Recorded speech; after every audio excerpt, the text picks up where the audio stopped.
RR भाई, आप हमारे देश के वर्ड एक्टर हो। आपको लगता है people look at Rajkumar Rao as a competition? जब भी कोई हॉरर फिल्म बन रही होती है तो सेट पे भी कुछ चीजें हो जाती हैं।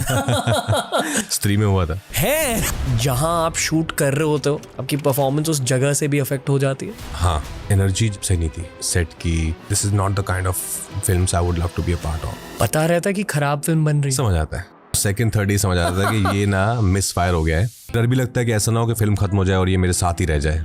हुआ है कभी? न्यूटन में हुआ था कि एक्टिंग की एबिलिटीज बहुत पाड़ू है। आपके हसल में ना एक कट्टरता दिखाई देती है। लोगों को लगता है कि अरे अब तो सक्सेस हो गई तो बहुत आसान है, बट ट्रस्ट मी, मुझे तो लगता है कि अच्छा इंसान अगर है तो वो अच्छा आर्टिस्ट बनेगा। कभी कोई हेलुसिनेशन हुई है? हाँ, आई डोंट नो हेलुसिनेशन बोलेंगे, बट हाँ आई एम श्योर हेलुसिनेशन ही था। पर जब आप इमेजिनेशन में जाते हो तो बहुत ही रियल वर्ल्ड में जाते हो कि आपको दिखे। जैसे शुरू की कुछ फिल्म्स, मैंने एक फिल्म की थी रागिनी MMS, हॉरर फिल्म थी, मेरी सेकंड फिल्म थी, तो उसमें बहुत जोन में था मैं उसमें। तो मुझे हर चीज़ से बहुत डर लगता था। मुझे अगर अंधेरे में उस वक्त आप कहीं खड़ा कर दो तो मुझे लगता था कि शायद मुझे दिख जाएगा। तो मैं कभी भी किसी ब्लैंक स्पेस में 2 सेकंड से ज़्यादा देखता ही नहीं था, बिकॉज मुझे लगता था कि अगर मैं 2 सेकंड देखना तो मुझे शायद कुछ एंटिटी दिख जाएगी, तो मैं देखता ही नहीं था। लाइक नहीं दिखनी चाहिए, बिकॉज वो विजुअल मुझे चाहिए नहीं अपनी लाइफ में।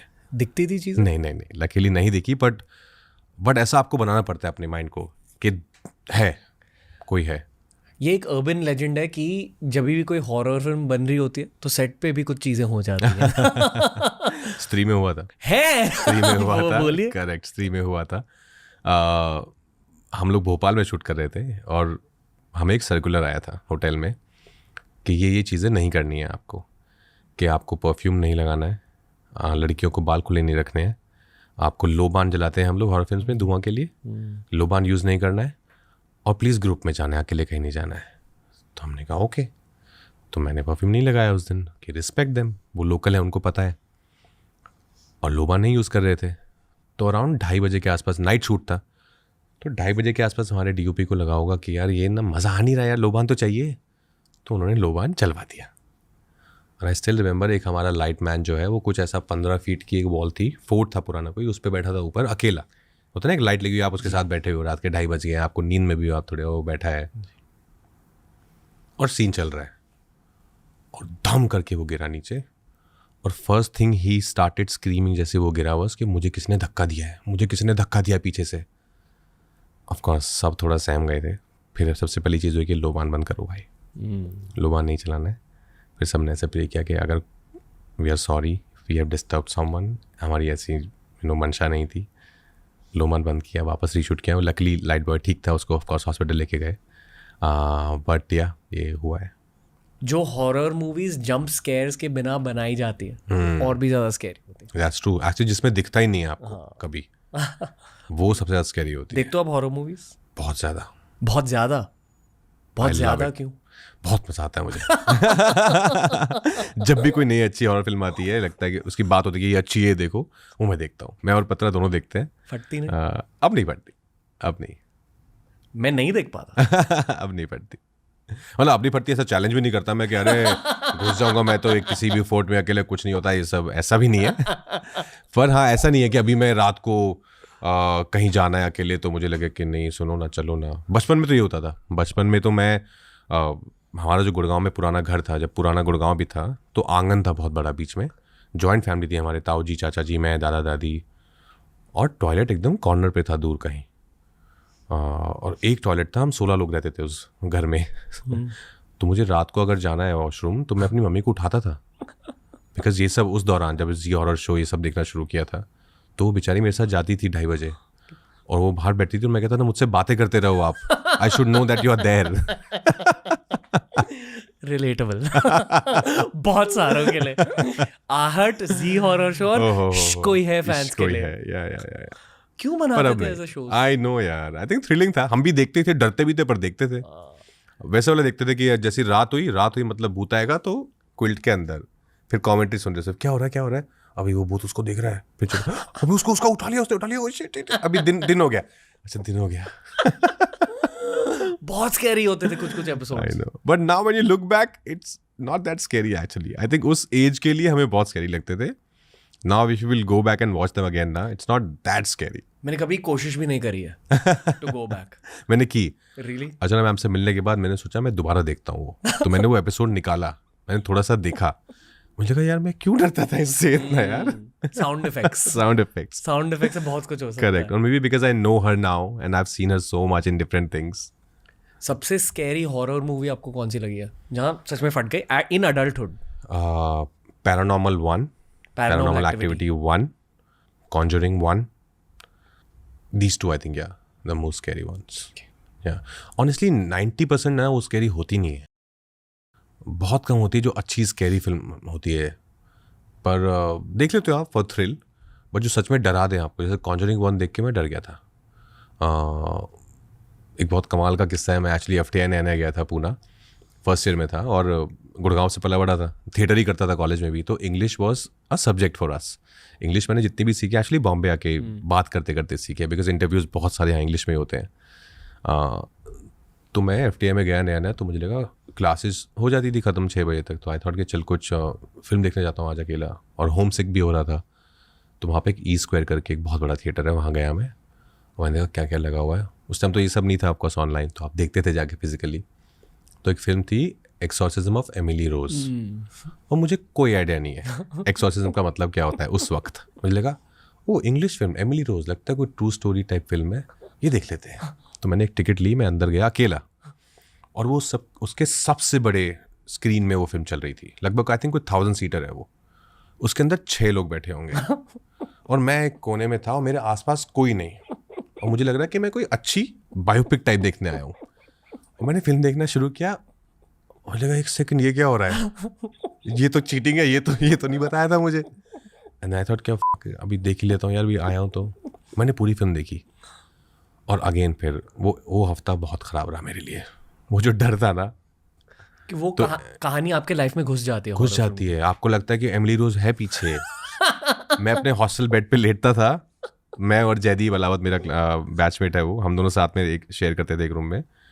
ऐसे मैं जल्दी चला जाता था सोने में. ऐसे लेटा हुआ हूँ तो कबर्ड के ऊपर स्पेस होता था. अगर मैं दीवार की तरफ मुँह है तो मेरा दिमाग मुझे कह रहा है कि एमिली रोज पीछे बैठी है.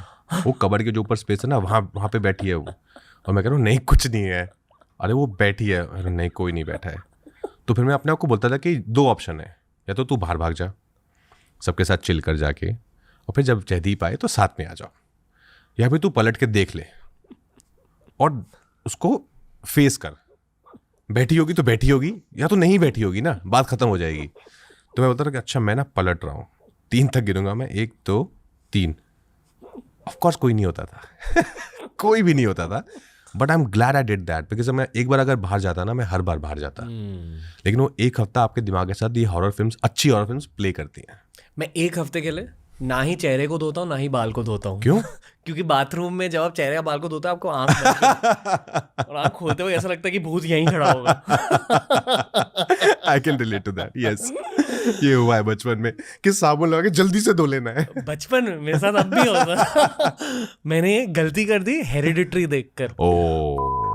वो एक ऐसी फिल्म जहाँ कम जंप स्केयर्स है. मैंने एक्चुअली हेरिडिटरी देखी नहीं है अभी, करेक्ट, पर मैंने सुना बहुत है उसके बारे में. हेरिडिटरी को लेकर सबसे डरावनी चीज़ ये है कि जो एंड में विलन दिखाया गया है वो एक भूत नहीं, वो एक इंसान है. नहीं डिमोनिक एंटिटी है, डीमन है, जिसे हमारे समाज में दानव या असुर कहा जाता है. करेक्ट. ठीक है, वो एक एक्चुअल असुर है. पर वर्ल्ड की माइथोलॉजी में, वर्ल्ड की हिस्ट्री में उस डीमन का एक रोल रहा है. जैसे मतलब क्रिश्चियनिटी में चर्चेस होते हैं, जीसस क्राइस्ट की प्रार्थना होती है, उसी तरह क्रिश्चियनिटी में कहा जाता है, बाइबल में मेरे ख्याल से कहा जाता है कि सेटन भी होता है, यानी कि डेविल. करेक्ट. और डेविल के टीममेट्स भी होते हैं या असिस्टेंट्स कह लो. बहुत सारे जो मेरे रोमन कैथोलिक फ्रेंड्स हैं वो सेटन शब्द भी नहीं कहेंगे, क्योंकि कहते हैं कि शब्द भी कहने से वो एनर्जी आ जाती है, अट्रैक्ट करते हो. तो एक डीमन है, मैं नाम ले रहा हूँ, सॉरी, जय बजरंगबली, पेमॉन, और वो एज अ विलन दिखाए गए हैं हेरिडिटरी में. उनकी पूजा कैसे की जाती है वो सब दिखाया गया. और मेरे एक रोमन कैथोलिक फ्रेंड है, उन्होंने कहा कि जो चीज़ें दिखाई गई है वो उस फिल्म में डेफिनेटली या तो डायरेक्टर, या तो राइटर, या तो प्रोड्यूसर खुद शायद उस एंटिटी की प्रार्थना करते होंगे कि बहुत एक्यूरेटली दिखाया गया। Oh shit. तो जब आप वो फिल्म देखते हो, उसके स्कैरी सीन्स सच में आपके दिल के अंदर घुस जाते हैं पिन की तरह। याद है scary. हेरिडिटरी? That's no, मैंने वही मिस हो गई है मेरी, ये वाली मिस हो गई है, पर मैंने सुना बहुत है, मुझे मिल नहीं रही एक्चुअली अभी online. I don't know where it is, अभी है नहीं online, but it yeah that's scary man. मतलब सोचो कि इट्स लाइक जैसे OMG 2 जो अक्षय कुमार की थी, देखिए हाँ ऑफ कोर्स। जब उनके शिवजी वाले सीन्स थे ना, यहाँ तो उनकी एक्टिंग इतनी अच्छी थी, यहाँ तो उस राइटर की श्रद्धा इतनी अच्छी थी कि सच में ऐसा लग रहा था कि शिवजी ने खुद उन सीन्स को डिजाइन किया है। करेक्ट करेक्ट, पीछे नंदी जी चल रहे हैं, वो एक मून वाली सीन है ना जहाँ करेक्ट, पीछे वो, हाँ जब वो आए थे शो पर, तो उनसे मैंने कहा कि आई फेल्ट कि OMG 2 में एक एनर्जी एक्ट कर रही थी आपके थ्रू, क्योंकि शिवजी का कैरेक्टर निभा रहे। करेक्ट। उसी तरह हेरिडिटरी में मतलब एक्चुअली डिमोनिक प्रेजेंस है उस फिल्म में। जय बजरंगबली, छोड़ो ये सब बातें। नहीं बट एनर्जी तो होती है ऑफ कोर्स। बचपन में हम सब ने किया है ना वो वीजा बोर्ड, वीजा, जहाँ ग्लास। कभी हुआ है कुछ आपके वीजा? ऑफ कोर्स हुआ है, पर पता नहीं हम खुद ही लाते थे कि सच में होता था। जब हॉरर मूवी कर रहे हो तो मैंने स्त्री देखी, बहुत अच्छी लगी थी मुझे स्त्री honestly. But do you feel कि आप एक्चुअली उस रेल्म की चीज़ों के साथ थोड़ा सा काम तो कर रहे हो? एटलीस्ट राइटर्स तो कर रहे हैं। ये स्त्री आई थिंक फिर भी क्योंकि एक हॉरर कॉमेडी है, तो उसमें थोड़ा सा क्योंकि माहौल सेट पे ज़्यादातर फन ही रहता था, और उसमें क्या है हॉरर 20% है, कॉमेडी 80% है, तो वो बैलेंस बहुत अच्छा लगा मुझे। और वो जो सब सीन्स भी हैं जहाँ पे क्लाइमैक्स में वो मेरे पास आती है और मैं ऐसे आंखों में देखो प्यारा भाई फटी हुई है, कहाँ से लाएंगे प्यार, तो वो सब फनी है। तो उस टाइम डर नहीं लगता था इतना, पर यहाँ रागनी एमएमएस के दौरान बहुत डर था। आपने अगर नहीं देखी तो आई थिंक वो फिल्म देखो आप, it's a genuinely a very slick horror. मतलब एक तो वॉयरिस्टिक फिल्म है, फाउंड फुटेज फिल्म है, तो बहुत बिलीवेबल बनाई थी चीज़ों को। लेकिन मुझे बहुत डर लगता है हॉरर फिल्म करते हुए, बिकॉज मुझे वो माइंड स्पेस ना इट्स वेरी टायरिंग, जहाँ पे आप कॉन्स्टेंटली और always scared as a character, but of course then you are believing in it, आप उस जोन में हो, तो बहुत थका देता है आपको मेंटली। मुझे यही डर लगता रहता था, जैसे मैंने बताया पहले रागनी एमएस के दौरान, कि प्लीज़ भगवान मुझे कोई चीज़ दिखनी नहीं चाहिए, बिकॉज वो विजुअल, यू नो ना व्हाट आई एम सेइंग, वो विजुअल ना फिर वो जिंदगी भर साथ रहेगा। वो विजुअल मुझे चाहिए नहीं अपनी life. I am not saying entity साथ रहेगी, बट वो एक विजुअल मेमोरी आपके साथ चिपक जाएगी, तो मुझे वो नहीं चाहिए था। लाइफ में कोई विजुअल मेमोरी चिपकी है? बचपन में मैं एक्चुअली कभी नहीं डरा, पता है, मैं बिल्कुल नहीं डरता था, स्पेशली ये सब ऐसा हॉरर घोस्ट ये सब। मैं अभी अर्चना मैम के साथ शूट करता, अर्चना पूरन सिंह, तो मैंने उनको बताया कि आपने मेरी ज़िंदगी में ना डर ला दिया है, भूतों का डर।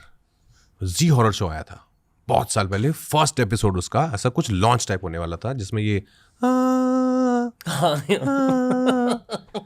तो मैं अपने मामा के घर था, मुझे आज भी याद है, और मैं सर्दियाँ थी आई थिंक, मैं एक खाट पे अकेला कंबल बैठ रज़ाई ओढ़ के, और मैं देख रहा था, और आई थिंक मामा वगैरह भी थे साइड में, और मैंने वो देखा, और उसके बाद मैं छत पे जाता था सोने, सॉरी गर्मियाँ थी, छत पे जाता था सोने, और पता नहीं क्या हुआ, मुझे लगा कि ये ना सच है, ऐसा होता है, ये चीज़ें होती हैं, भूत होते हैं, और फिर मैंने छत पे सोना बंद कर दिया। तो मैंने अर्चना मैम को बोला कि आप इतना हंसाते हो लोगों को, आपने मेरी ज़िंदगी में कितना डराया है मुझे पता है। पर आई थिंक मुझे लगता है कि more than that it's like I don't believe honestly in physical ghost, but I believe in energies. किसी स्पेस की एक एनर्जी समझ आती है मुझे। फिजिकल घोस्ट हैं कि नहीं मालूम नहीं है, मैंने कभी एक्सपीरियंस नहीं किया, लेकिन किससे सुने लोगों से, दोस्तों से, वो जो कई बार होती है ना वो वाली रात जब आप बैठ के सब हॉरर किस्से सुनाते हो एक दूसरे को, तो उन रातों में मैंने किस्से सुने हैं दोस्तों से, और काफ़ी डरावने और काफ़ी ख़तरनाक किस्से, लेकिन मैंने फिजिकली कभी महसूस नहीं किया है। But I believe in energies. मैं किसी स्पेस में जाता हूँ तो first thing I notice is the energy. बहुत बार होता है ऐसा कि आप किसी के घर जाते हो या आप किसी ऑफिस स्पेस में जाते हो, जब आप जैसे रेंट पे घर ढूंढ रहे हो बिगनिंग में, तो हम बोलते हैं कि यार नहीं, कुछ एनर्जी ठीक नहीं है इस घर की यार, and then you enter another space like ये सही है यार, सेम ही घर होगा मेनली मोस्टली, पर उसकी एनर्जी में कुछ बात है, तो आई बिलीव इन दैट। पर एक एक्टर का फर्ज ये होना चाहिए to be observational. Of course and ये ऑब्जर्वेशन का एक बहुत अनऑब्वियस फैक्टर है Yeah. कि किसी इंसान से कैसी एनर्जी मिलती है और Correct. किसी स्पेस से कैसी एनर्जी मिलती है. करेक्ट टू से Absolutely. डेफिनेटली जहाँ आप शूट कर रहे होते हो आपकी परफॉर्मेंस उस जगह से भी अफेक्ट हो जाती है. Exactly. किसी ऐसी जगह में शूट किया जहाँ बुरी परफॉर्मेंस निकली या सही परफॉर्मेंस नहीं निकली? हाँ, नाम नहीं लूँगा ऑफकोर्स फिल्म का, पर उसकी एनर्जी सही नहीं थी. मतलब जगह लोगों कैसी की, सेट की, जगह से ज़्यादा आई थिंक पूरा ओवरऑल जो सब लोगों की मिला के जो एक सिनर्जी थी ना, वो सिनर्जी सही नहीं थी. तो फिर आप भी अंदर जा नहीं पाते हो, वो कुछ ब्लॉक कर रहा होता है आपको, तो फिर काम भी वैसा ही होता है. तो वैसा हुआ है. Was the film a success? No. और ये शूटिंग के वक्त पता था आपको? हाँ, पता था कि नहीं यार ये सही नहीं है. But I think it's all about energy यार. मैं बहुत स्ट्रांगली मानता हूँ. लाइक जैसे बधाई तो बनाई थी हमने, हर्ष, हम सब एक टीम, क्या सिनर्जी थी उस सेट पे. लाइक स्त्री फॉर एग्जांपल, और Newton, so many films of course. पर वो एक होती है, एक एनर्जी रहती है, वो पूरी टीम की साथ आती है. वो जगह लेके आती है, वो लोग लेके आते हैं, वो स्पिरिट आती है, सबके साथ एक ही रूप बन जाते हैं सब. तो उससे चीज़ें बनती हैं. टीम स्पोर्ट की तरह. Exactly. Collective consciousness of the full team.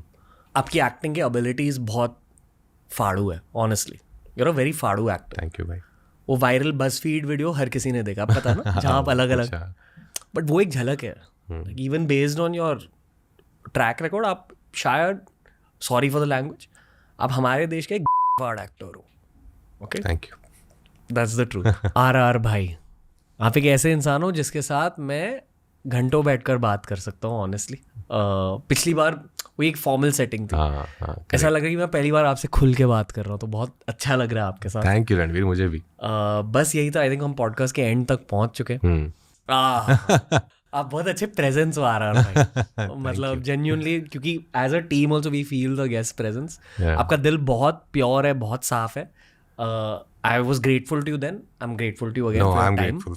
Thank you bro. आप भी एक आर्टिस्ट हो, एंड कुछ आर्टिस्ट होते हैं जहाँ उनके आसपास जो प्रोविडेंस है वो दुनिया को भी दिखाई देता है.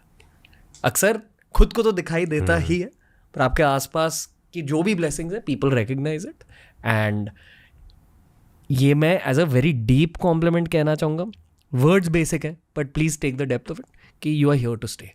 That's what Thank you. You too. You are here to stay and rule. Thank you. Really appreciate it. Thank you for teaching me a lot just through conversation. Thank you. Likewise. Thank you for your podcasts.